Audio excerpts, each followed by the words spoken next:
You won't believe the nerve of this woman. I had just retired after 32 years in the Army, finally ready to enjoy a quiet life in a sunny Florida condo community, when the so-called HOA Karen decided I was her new project.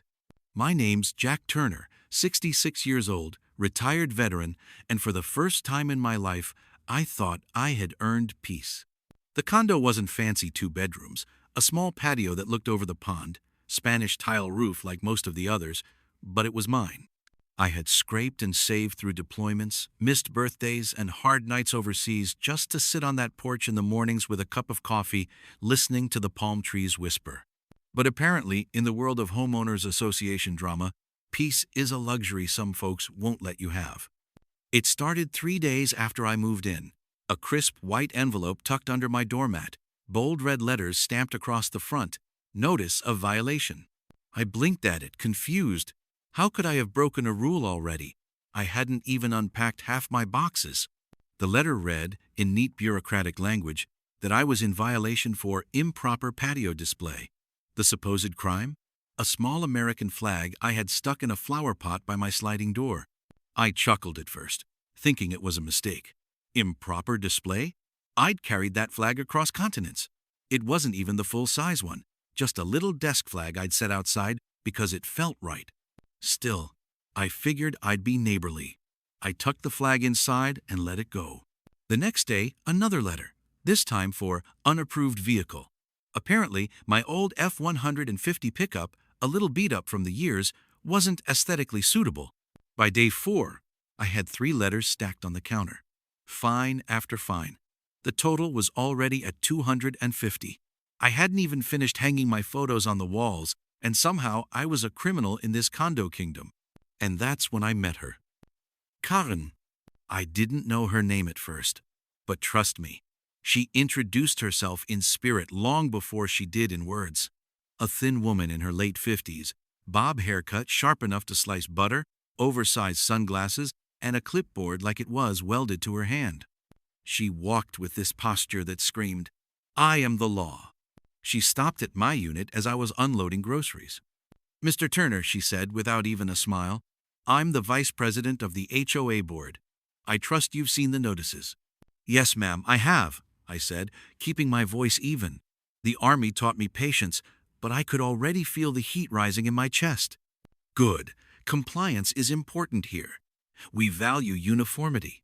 Rules keep our property values up." She tapped her clipboard like it was a gavel.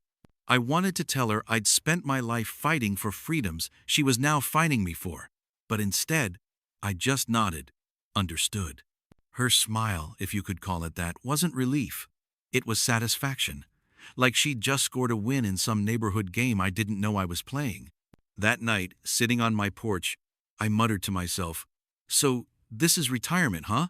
Fighting an HOA Karen meltdown instead of enemy fire." Pause here if you're raging already, because trust me, it gets worse. By the end of the first week, she had reported me every single day. One day it was my lawn chair being off-brand. Another day it was noise disturbance, because I coughed while unloading boxes. She even filed a violation for improper lighting when I plugged in a soft lamp in my living room, claiming it was visible from the street. It was like she had binoculars glued to her face. Every move I made, she pounced. I started to wonder, was I singled out? Or did she treat everyone this way? The neighbor 2 doors down, an older gentleman named Carl, gave me the answer one evening. He wandered over while I was battling another letter. "Don't take it personal," Carl said, shaking his head. "Karen does this to all the new folks. She's got some vendetta against change." "Vendetta?" I asked. Carl smirked. "Last year, she got a family fined so much they moved out. Sold at a loss just to get away. She thrives on it." I felt my jaw tighten. "So, she just bullies people until they break?" "That's the game," Carl said, "but I've got a feeling she picked the wrong soldier this time." He was right. That night, I sat down with all her violation letters spread out like evidence on a war map. The Army taught me strategy. If this was her battlefield, I'd fight smart. First, I read the HOA bylaws cover to cover. Dry as sawdust, but every rule, every clause I highlighted. And right away, I spotted something. Half the violations she cited weren't even enforceable. Some were misquoted, others were outdated. She was bluffing with rules she didn't understand, or worse, deliberately twisting. And then I noticed something else. Karen's name wasn't just on the notices. She'd signed them personally, which wasn't standard.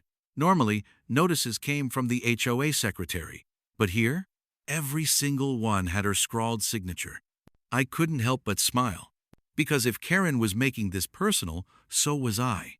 The next morning, I called the HOA office and asked for board meeting minutes. The secretary hesitated, but by law, I was entitled. She emailed them over. And there it was.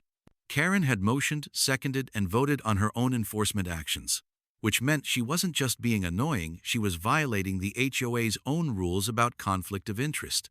I leaned back in my chair, grinning for the first time in weeks. "This is going to be fun," I said out loud. Because little did Karen know, I wasn't the kind of man to run. I'd faced worse enemies in worse places.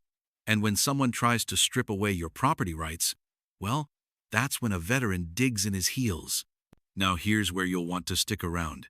Because the day I confronted her at the HOA meeting when I dropped her own violations in front of the entire board was the day her perfect little empire began to crumble. But before we get there, you have to hear about the fine that pushed me over the edge. The one that made me say, enough is enough. And when you hear it, you'll understand why the neighborhood rallied behind me. Because Karen's secret? Oh, it was hiding in plain sight. And when it came out, the look on her face, priceless. What would you do if someone fined you every day for nonsense? Drop your answer in the comments. I want to know if you'd fight or flee. There are irritations in life you brush off, and then there are the kinds that dig under your skin until you can't ignore them anymore. For me, that moment came on a Tuesday morning, just as the Florida sun was starting to bake the pavement outside. I'd been up early, enjoying my coffee on the patio, when I heard the slap of paper against my door. Another violation notice. At this point, I could practically hear the HOA printer groaning from overuse. I tore the envelope open, expecting more nonsense about uniformity. But when I read the words, my hands actually shook. Violation. Improper service animal documentation. Fine, 500. I had to read it twice to believe it. They were fining me because of my dog, my service dog. Duke isn't just any dog. He's a German Shepherd I trained with after my last deployment. Years of service left me with a bad knee, a stubborn limp, and the occasional nightmares that had me bolting upright at 2 in the morning. Duke was more than a pet. He was my stability, my anchor, my reason for walking outside with confidence again. And Karen had the audacity to call him unapproved. I marched right over to her condo, Duke at my side. She was out front, watering her flower bed like she hadn't just slapped me with $500 in fines. "Karen," I said, voice firm but calm, "you crossed a line." She turned, sunglasses perched on her nose like a shield. "Mr. Turner, the HOA requires official certification for service animals. I didn't see that on file." I clenched my jaw. "By law, I don't need to give you certification. A service dog isn't a pet, it's federally protected. You're violating the ADA. Her smirk told me everything I needed to know. She wasn't ignorant. She was enjoying this. "Well," she said sweetly, "until you provide documentation, the fine stands. We wouldn't want to make exceptions. Exceptions lead to chaos." I swear, in that moment, I had to remind myself that losing my temper would only give her power. Duke nudged my leg like he knew I needed grounding. I walked away without another word. But inside, a storm was brewing. Pause if you're fuming, because I sure was. That night, I called my daughter, Emily. She's a paralegal up in Georgia, smart as a whip, and the one person who could talk me off a ledge when I felt cornered. "Dad," she said after I explained everything, "this isn't just HOA drama anymore. This is illegal. She's harassing you." "I know," I muttered, staring at the stack of notices on my counter. "But what's the play? Lawsuit?" "Not yet," she said. "First, you gather every notice, every interaction. Record it, document everything. Hoes thrive when people cave. You've got to be patient." I chuckled. Patience is one thing the Army drilled into me. Good, she said. Then use it. And Dad? Yeah? Make sure you've got witnesses. Bullies hate an audience. That's when the idea clicked. Karen thought she was untouchable because she had the HOA board backing her up. But what if the neighbors saw what she was really doing? The next morning, I started talking. Quietly, casually. At the mailbox by the pool, walking Duke, I mentioned the fines, the ridiculous rules. And one by one, people started opening up. Yeah, she fined me for hanging wind chimes, a woman named Linda told me. She wrote me up for having Christmas lights up in January, said another neighbor. She accused my son of illegal basketball play in our driveway, Carl muttered with a bitter laugh. It was like a dam breaking. Everyone had a Karen story, but nobody had stood up to her. Yet, by the time the next HOA meeting rolled around, I had a small army of frustrated neighbors ready to back me up. And I had my own ammo too, a binder stuffed with violation letters, highlighted bylaws, and copies of ADA regulations about service animals. I walked into that clubhouse like it was a briefing room before deployment. My heart pounded, but it wasn't fear, it was focus. The meeting started with Karen, of course, sitting at the front table with her clipboard, gavel in hand. The smugness on her face was unbearable. First order of business, she said. Violations against Mr. Turner for repeated noncompliance. She looked right at me when she said it, daring me to respond. I stood, binder in hand. Actually, Karen, I'd like to address those violations. The room went quiet. All eyes turned. Go ahead, she said, voice dripping with condescension. I flipped open the binder. This notice here? Improper flag display. Yet the bylaws state flags under 3 feet require no approval. Violation dismissed. A murmur ran through the room. I flipped again. Unapproved vehicle. But the bylaws only restrict commercial vehicles, not personal ones. Another false violation. Karen's jaw tightened. Then I pulled out the big one. And this? Improper service animal documentation. Let me be very clear. Federal law supersedes HOA rules. By fining me for having a service dog, you're not only wrong, you're breaking the law. Gasps. Real, audible gasps from the room. I locked eyes with her. You've overstepped, and I'm done being your target. For the first time, Karen didn't smirk. Her lips pressed into a thin line. The president of the board, an older man named Harold, cleared his throat. Mr. Turner, we'll need to review this. No! I cut him off. You don't need to review anything. What you need is accountability. Karen has been signing violation notices herself.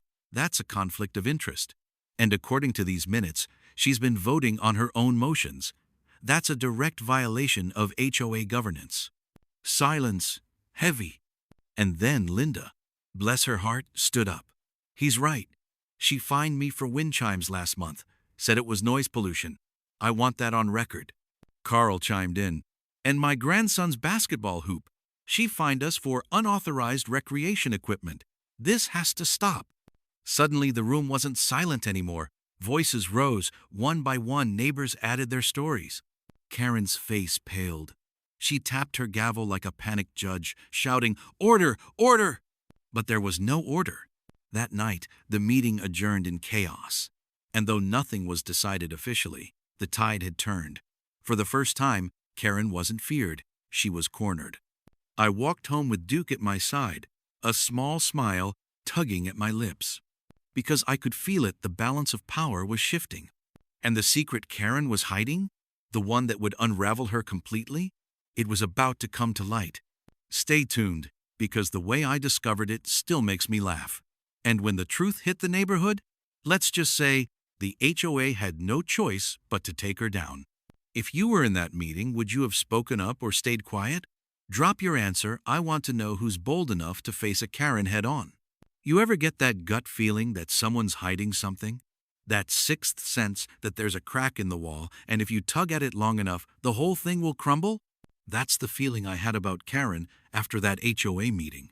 On the surface, she was still her usual self-clipped voice, perfect posture, clipboard always tucked under her arm like it was part of her anatomy. But when the neighbors stood up against her, I saw it. just for a moment. The flicker of fear in her eyes. The way she gripped the gavel so tight, her knuckles went white. That wasn't the look of someone in control. That was the look of someone guarding a secret. I didn't know what it was yet, but I knew one thing. If I found it, I could end this war once and for all. And wouldn't you know it, Karen handed me my first clue herself. It was a Thursday evening, humid and sticky, the kind of Florida night where the air clings to your skin. I was walking Duke around the pond when I saw Karen lugging 2 heavy trash bags out to the dumpster. Nothing unusual, except she kept looking over her shoulder like a kid sneaking cookies before dinner. Curiosity got the better of me.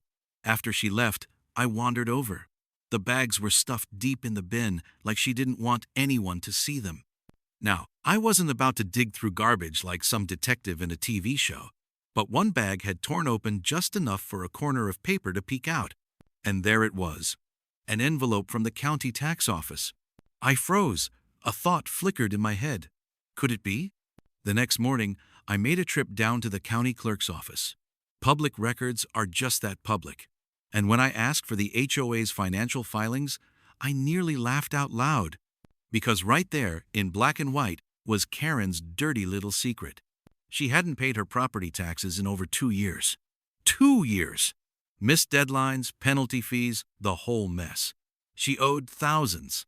If the county moved forward, her condo could end up on the auction block.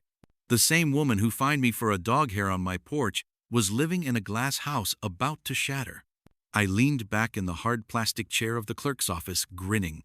"Oh, Karen," I whispered, "you've been playing sheriff in a town where you're the real outlaw." But here's the thing, I didn't rush home and blast it to everyone. The Army taught me discipline. Information is power, and you don't waste power on cheap shots. No, I had to time this perfectly. Still, I couldn't resist a little reconnaissance. That weekend, I ran into Carl by the mailboxes and casually asked, "Ever notice Karen seems anxious lately?" Carl chuckled. "Anxious? She nearly ripped my head off yesterday because my grandkids left a bike in the driveway. What's on your mind?" I lowered my voice. "Let's just say she might not be the financial role model she pretends to be." His eyebrows shot up. "No kidding?" I tapped my nose. "Give it time." Word spread fast, even without details. Neighbors started watching Karen more closely, questioning her authority, and she felt it. Oh, she felt it. I could tell by the way she patrolled the neighborhood with extra vigor, nitpicking every lawn, snapping photos with her phone like she was building a case against the entire street. But the harder she pushed, the weaker her grip became. People weren't intimidated anymore. They were irritated. Then came the twist that sealed her fate. I was out for another evening walk when I spotted Karen's car parked crooked outside her unit. Except something was off. The registration sticker on her license plate was 2 years expired. 2 years, just like her taxes. I pulled out my phone and snapped a picture. Documentation, plain as day. Pause if you're grinning, because yes, this was delicious. The very next HOA meeting was standing room only. Everyone had a gripe and everyone was tired of Karen's iron fist. She sat at the front like always, but this time I could see sweat glistening on her forehead. When it came time for open forum, I stood. "I'd like to address the board about accountability." Her eyes narrowed. "Mr. Turner, we've heard enough from you." I smiled. Funny, because what I have to share concerns the entire community. I held up the county documents. While residents here are being fined for flags, dogs, and wind chimes, one board member hasn't paid property taxes in years. Thousands in debt while pretending to enforce rules the rest of us live by. The room exploded, gasps, shouts, murmurs. People craned their necks to see the papers. Karen shot to her feet. "That's a personal matter. Irrelevant." "Is it?" I countered. "Because when you're fining us under the guise of protecting property values, maybe the community deserves to know you're jeopardizing those values yourself." Then I pulled out my phone and showed the photo of her expired plates. "And if you're so obsessed with compliance, maybe explain why you've been driving illegally for 2 years. The board president's face went pale. He looked at Karen, then back at the crowd. Neighbors erupted. Linda stood and shouted, "We're done with this hypocrisy." Carl chimed in, "Vote her out." Karen banged her gavel so hard the handle snapped clean off. "This is slander, you can't." But the noise drowned her out. That night, for the first time, Karen didn't control the room. The community did. The meeting ended with a motion unprecedented but unstoppable. A petition for a special election to remove her from the board. And judging by the line of neighbors waiting to sign, her reign was over. As I walked home, Duke trotting happily beside me, I felt lighter than I had in weeks. But here's the kicker: you'd think that was the end. That Karen would slink away quietly, humiliated. Not Karen. Because just when I thought I'd won, she tried to pull one last stunt, one desperate move that nearly cost me everything. And the way it backfired? Oh, you'll want to hear this. Quick poll. Do you think Karen will double down or give up? Drop your prediction below. I bet half of you are going to be wrong. You'd think, after being exposed in front of half the neighborhood, Karen would have packed up her clipboard and slinked away. But no, Karen wasn't wired for retreat. She was the kind of person who, when cornered, bared her teeth and lashed out harder. And lash out she did. It started with another violation notice, slipped under my door like a dagger. This one claimed I had improperly modified my patio by, wait for it, adding a potted fern. A fern. I held the paper in my hands and actually laughed out loud. Is this really the hill you want to die on, Karen? But then came the kicker. A certified letter, stamped and official-looking, threatening me with a lien on my condo if I didn't pay my outstanding fines. Fines that, according to her creative math, now totaled over 3 ling. That one made my blood boil. Because a lien wasn't just a piece of paper, it was a weapon. If it stuck, it could keep me from selling, refinancing, even enjoying the property I'd worked my whole life to earn. She wasn't just nitpicking anymore. She was trying to take my home. Pause here if you're furious, because I sure was. I took a deep breath, steadied myself, and called Emily. "She's escalating," I told my daughter. Emily's voice hardened on the other end. "Dad, that's fraud. Those fines aren't valid, and she knows it. We can take this to court." "Court, huh?" I muttered, glancing at the growing stack of papers on my table. "Guess it's time to put my dress blues back on, not literally, but you know what I mean." She laughed. "You've still got that fight in you." "Oh, I've got plenty left." That night, I stayed up late drafting letters, one to the HOA board, one to the county's fair housing office, and one to a local investigative reporter who'd covered HOA abuses before. If Karen wanted war, she was going to get it. But here's where fate threw me a gift. 2 days later, I caught her in the act. I was coming back from a grocery run when I saw Karen sneaking around the side of my condo. Clipboard in one hand, phone in the other, snapping photos of my windows like she was casing the place for a heist. "Enjoying the view?" I called out. She jumped so hard she nearly dropped her phone. "I was inspecting, routine inspection." I raised an eyebrow. Funny, because according to HOA bylaws, inspections require board approval and homeowner notice, neither of which you have. Her lips pursed. "You'll regret defying me, Mr. Turner." Oh, she had no idea. The next board meeting was packed again. People smelled blood in the water, and they wanted to see the showdown. Karen, of course, came in swinging. She slammed a folder on the table and declared, "Mr. Turner has racked up over 30 in fines. The HOA must authorize a lien." Gasps rippled through the room. But this time, they weren't gasps of fear, they were disbelief. I stood slowly, holding up my own folder. "Ladies and gentlemen, allow me to present Exhibit A, a stack of violations that don't hold water. Every fine she's issued violates either state law, federal law, or the HOA's own bylaws." I handed copies around. Neighbors leaned in, whispering, pointing. "Exhibit B," I continued. "A letter from the Fair Housing Office confirming that fines against service animals are unlawful. If this lien proceeds, the HOA, not me, could face a lawsuit." A murmur of agreement swept the room. Karen's face flushed red. "This is nonsense. He's twisting the rules." "No," I said firmly. "You are. And the proof is right here." That's when I dropped Exhibit C, the public tax records. Our vice president claims to care about compliance, yet she hasn't paid her property taxes in years.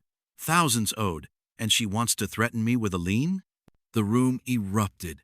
People shouted. Some laughed. Others just shook their heads. Karen grabbed her gavel and banged it furiously. This is irrelevant. This is a smear campaign. But the president of the board, Harold, raised a hand. Karen, enough. The evidence is clear. You've overstepped your authority, jeopardized this board, and deceived this community. He looked out at the crowd. All in favor of removing Karen from the board pending a special election? Hands shot up. Dozens of them, practically unanimous. Karen's mouth opened and closed like a fish gasping for air. You can't do this to me. I am this hoe. No, Harold said, his voice steady. You were. And just like that, her gavel, the symbol of her petty reign, was taken from her. The neighbors cheered, literally cheered.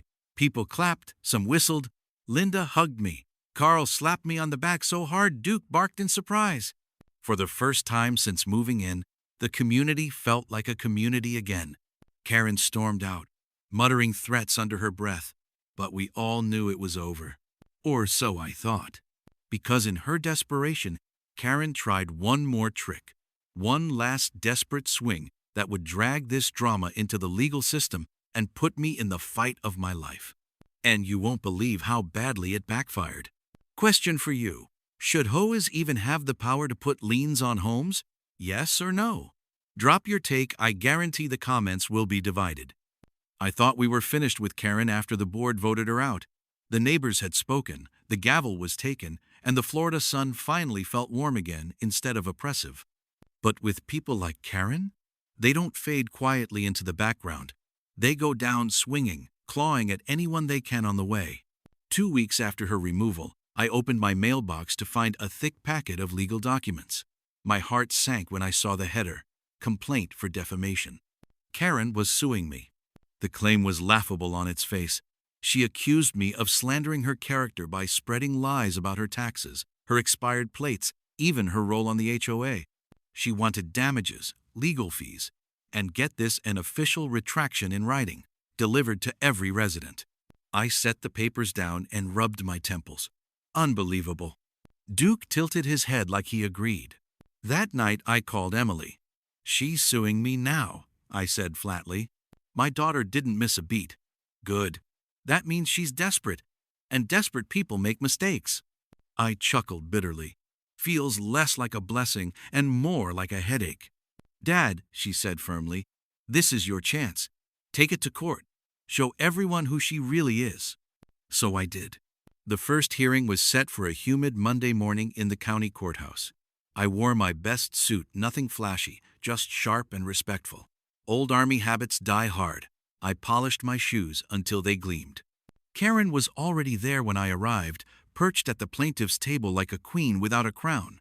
Her lawyer, a slick-looking guy in a navy suit, whispered in her ear. She smirked at me as I walked past, but there was no real confidence in it. Just bravado. When the judge entered, we all stood. I felt that familiar sense of discipline settle over me, the same calm I used to feel before a mission briefing. Focus. Control. Karen's lawyer opened with a flourish. Your Honor, my client has suffered grievous harm at the hands of Mr. Turner. He has made false accusations, incited the community against her, and caused her emotional distress. I kept my expression neutral, but inside I wanted to laugh. Emotional distress? From the woman who fined me for owning a chair? Then it was my turn. I stood, cleared my throat, and spoke plainly. Your Honor, everything I said is documented. The property tax records? Public. Her expired plates? Photographed. Her overreach as HOA vice president? Recorded in meeting minutes and supported by witnesses. I glanced around at the neighbors who'd shown up to support me, Linda, Carl, even Harold from the board. Their presence was a silent wall of truth behind me. The judge leaned forward. Do you have these documents? Yes, ma'am, I said, handing over a thick folder. Every word I spoke was factual. And the fine she imposed on me? Baseless and unlawful. In fact, her actions against my service animal violate the Americans with Disabilities Act. That got the judge's attention. Her eyes narrowed at Karen. Karen shifted in her seat, her smug smile cracking. The hearing stretched on for hours. Karen's lawyer tried to paint me as a troublemaker, a disgruntled neighbor stirring dissent. But every time he made a claim, I countered with evidence. Calm, precise, like a soldier dismantling an ambush one piece at a time. Then came the moment I'll never forget. Karen herself was called to testify. She strutted up to the stand, lifted her chin, and swore her oath. But under cross-examination, the cracks showed. "Mrs. Reynolds, my attorney asked." Yes, I'd hired a lawyer too, an old friend of Emily's firm who agreed to represent me pro bono. "Is it true you fined Mr. Turner for displaying an American flag on his patio?" "Yes," she said tightly. "It violated aesthetic uniformity." The courtroom chuckled. The judge raised an eyebrow. "And is it true you fined him for owning a service animal?" He didn't provide documentation." "Are you aware that federal law does not require documentation for a service dog?" Silence. Her face went pale. "And finally," my lawyer said, sliding a paper onto the witness stand, "is this your property tax record?" Karen's hand trembled as she looked at it. "Answer the question," the judge pressed. "Yes," she whispered. The courtroom buzzed. I sat back, watching it all unfold, her empire of rules and threats crumbling under the weight of her own hypocrisy. When closing statements ended, the judge didn't take long. "This court finds no merit in the plaintiff's claims. The evidence provided by Mr. Turner establishes truth in his statements. Therefore, the case for defamation is dismissed with prejudice. Furthermore," she paused, her gaze sharp, "the court notes concerning behavior by the plaintiff in her role as HOA officer. I am recommending this matter be referred to the state HOA Oversight Office for review." Dismissed with prejudice. That meant Karen couldn't bring the same case against me again. It was over. I let out a breath I hadn't realized I was holding. Duke, waiting patiently at my neighbor's house, would be getting an extra treat tonight. Outside the courthouse, neighbors clapped me on the back, grinning. Linda whispered, the look on her face, worth every second. Carl chuckled. "You fought her and won. You're a hero, Jack." I smiled faintly, just doing what needed to be done. But inside, I felt something deeper. Not just relief, not just victory, justice. Karen had tried to ruin me, tried to take my peace, even my home. And in the end, the system she abused turned against her. But here's the twist. You'd think that was the final chapter. Case dismissed, Karen humiliated, neighborhood free. Note quite. Because the state oversight review, that was just beginning. And when their investigators came sniffing around, they uncovered things even I hadn't expected. Things that made every neighbor's jaw drop. And the fallout, well, let's just say Karen didn't just lose her seat on the board. She lost far more. What's the worst HOA rule you've ever heard of? Share it below. I want to see if anyone can top no ferns allowed. For a little while, life in Oakwood Estates felt normal again. The air was quieter. My mornings with Duke weren't interrupted by angry notices taped to my door. Even Linda said she could finally drink her coffee on her porch without worrying about Karen marching up with a clipboard. But like a thunderstorm that builds on the horizon, trouble wasn't gone. It was gathering. A month after the courtroom dismissal, I got a letter from the Florida Department of Community Affairs, the agency that oversees HOAs in the state. The judge had referred Karen's behavior for review, and now investigators were digging. I smiled as I read the letter. Looks like the cavalry's here, Duke. The investigation started small requests for meeting minutes, financial ledgers, board correspondence. But soon, it became clear that Karen's reign wasn't just petty fines and personal vendettas. It was corruption. I remember the first big reveal. Carl came pounding on my door one evening, a manila envelope in his hands. "Jack, you won't believe this," he said, eyes wide. Inside were copies of invoices, landscaping contracts, maintenance bills, all inflated, way inflated. "She was skimming?" I asked, my jaw tightening. "More than skimming. Half these companies don't even exist. She created fake vendors, Jack, paid them from HOA dues, then transferred the money right back to herself." I felt a cold anger settle in my chest. Neighbors had been struggling to pay rising dues, some on fixed retirements, some barely scraping by. And all along, Karen had been bleeding the community dry. Word spread fast. The neighborhood that once whispered in fear of Karen now buzzed with stories of her fraud. People came forward with receipts, emails, even recordings. Linda showed me one on her phone, a voicemail Karen left her last year after Linda questioned a fee. "You keep asking questions, Linda, and you'll regret it. I have ways of making life hard for you." That voicemail went straight to the investigators. By the time the state wrapped up, the evidence was overwhelming. Karen hadn't just abused power, she had embezzled nearly 48,000 from the HOA. The news hit Oakwood like a lightning bolt. I'll never forget the emergency town hall. The state investigator, a tall woman with sharp glasses, stood at the front with a stack of files. "Ladies and gentlemen," she said firmly, "our audit has found multiple violations of state HOA statutes, including financial mismanagement, unlawful fines, and embezzlement. Mrs. Karen Reynolds is hereby barred from serving on any HOA board in the state of Florida, effective immediately." The room erupted. Some gasped, some cheered, some just shook their heads in disbelief. As for Karen, she wasn't even there. Word was she'd skipped town the week before, her house suddenly listed for sale. The queen of Oakwood Estates, dethroned and running. But she couldn't outrun the law. 2 months later, we learned she'd been arrested in Georgia on charges of fraud and misappropriation of funds. I sat on my porch with Duke that evening, sipping a cold beer, and listened to the cicadas sing. For the first time since moving to Oakwood, I felt peace. Real, deep peace. Linda strolled by and grinned. "Guess the HOA dragon's finally gone for good." I chuckled. "More like locked in her own dungeon." We both laughed. It wasn't cruel, it was relief. The kind of laugh you let out when a long nightmare finally ends. But here's the part I keep coming back to. The neighbors.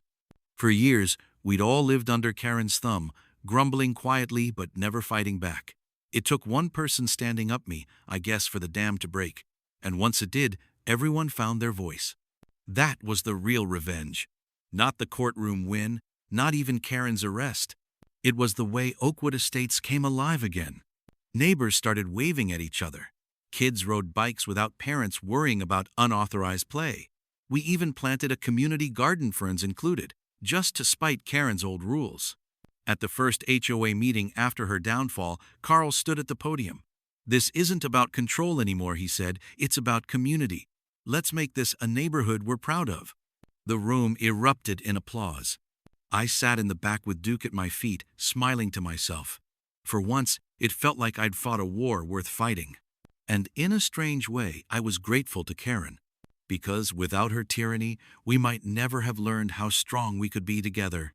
Still, I'll admit, there's a small part of me that wonders where she is now. Sitting in some holding cell, probably blaming everyone but herself, plotting her next scheme. But here in Oakwood, we're free. And that's enough for me. Have you ever dealt with a neighborhood bully who finally got what they deserved? How did your community change afterward?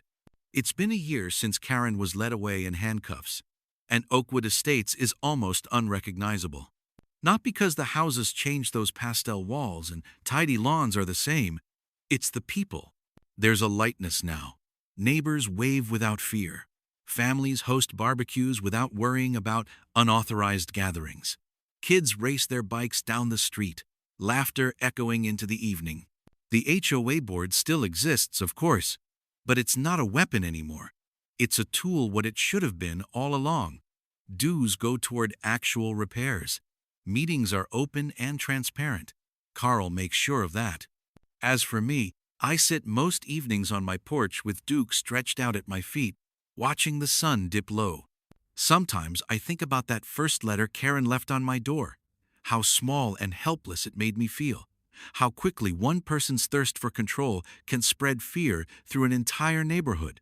But I also think about the night of the town hall, when voices rose not in fear, but in unity. That was the turning point. We weren't just neighbors anymore. We were a community. Karen thought she could break us apart, isolate us with fines and threats. But in the end, she gave us something she never expected: solidarity. If you ask me, that's the sweetest revenge. Because here's the truth I've learned. Power isn't in titles or bylaws or money skimmed from the books.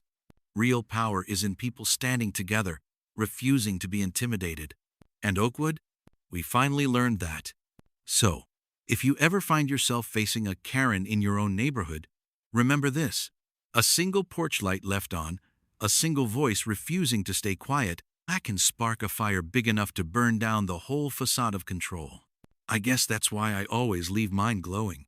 Not just for me, not just for Duke, but for anyone out there who needs a reminder. You don't have to live in fear of the bully on the block. Because sometimes, justice really does come home.